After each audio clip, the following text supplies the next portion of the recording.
అండి, welcome back to Sridevi గుమ్మడి. ఈరోజు నేను మనందరికీ ఎంతగానో ఉపయోగపడే కొన్ని టిప్స్ చూపించబోతున్నాను. టిప్స్ చూశాక నచ్చితే ఒక లైక్ ఇచ్చి సబ్స్క్రైబ్ చేసుకోవటం మాత్రం మర్చిపోవద్దండి. టిప్ 1. మనం ఊరు నుండి పచ్చళ్ళు తెచ్చుకునేటప్పుడు కానీ, మనం పంపించేటప్పుడు కానీ నూనె బయటకు వచ్చి ఇలా కవర్స్ నిండా ఇంకా బ్యాగ్ నిండా అవుతుంది కదండి. ఒక్కోసారి బ్యాగ్లో ఏ వస్తువులు ఉంటే ఆ వస్తువులకు కూడా అంటుకుంటూ ఉంటుంది. ఇలా కారకుండా ఉండాలంటే ఒక టిప్ చెప్తాను. ఏదైనా ప్లాస్టిక్ పేపర్ని తీసుకొని బాటిల్ అంచు నుండి 1 ఇంచు వదిలి ఇలా మార్క్ చేసుకోవాలి. మార్క్ చేసుకున్న తర్వాత సిజర్స్తో కట్ చేసి బాటిల్కి పెట్టి మూత పెడితే నూనె బయటికి రాకుండా ఉంటుందన్నమాట. మీకు తెలియడం కోసం బోర్లించి 10 నిమిషాలు వదిలేశాను. చూడండి, పైన ఖాళీగా ఉండి కారం ఆయిల్ అంతా కూడా కిందికి దిగింది. అయినా కానీ కొంచెం ఆయిల్ కూడా బయటికి రాలేదు. అలాగే పక్కకు దొర్లించిన ఆయిల్ బయటికి రావట్లేదు చూడండి. పచ్చళ్ళు వేరే ఊరికి పంపించేటప్పుడు బయటికి రాకుండా ఉండటానికి ఈ టిప్ మంచిగా పనిచేస్తుందండి. మీరు కూడా తప్పకుండా ట్రై చేయండి. ఇక టిప్ 2 వచ్చేసి, టూత్పేస్ట్ అయిపోయిన తర్వాత చివరిలో ఎంత ఒత్తినా రాదు కదండి. అయిపోయిందని మనం పడేస్తూ ఉంటాం కదా. అలా పడేయకుండా చిన్న టిప్ చెప్తాను. టూత్పేస్ట్ స్ట్రైట్గా పెట్టి పూరికరతో చివరి నుండి ఇలా ఒత్తుతూ వస్తే పేస్ట్ అంతా బయటకు వస్తుంది. చూడండి, పేస్ట్ అంతా బయటికి ఎలా వచ్చిందో.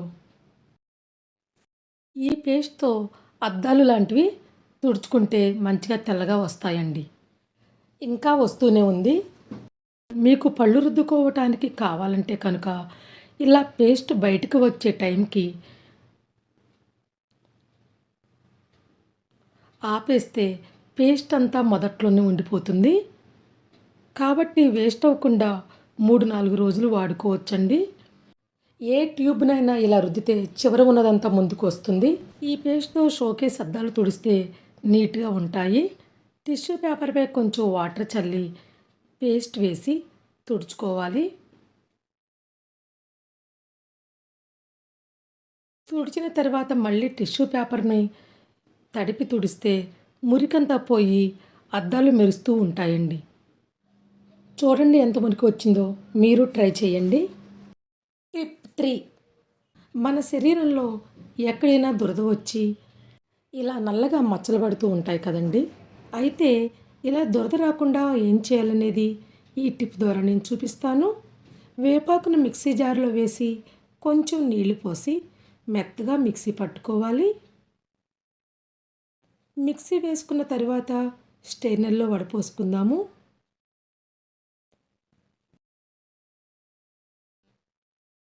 ఇప్పుడు ఈ జ్యూస్లో చిటికెడు పసుపు వేసి మంచిగా కలిపి ఒక బాటిల్లో పోసుకోవాలి.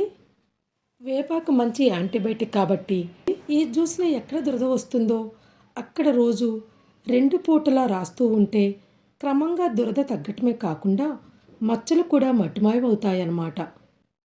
మీకు కూడా ఇటువంటి సమస్య ఉంటే కనుక ఇలా తప్పకుండా ట్రై చేయండి. టిప్ 4.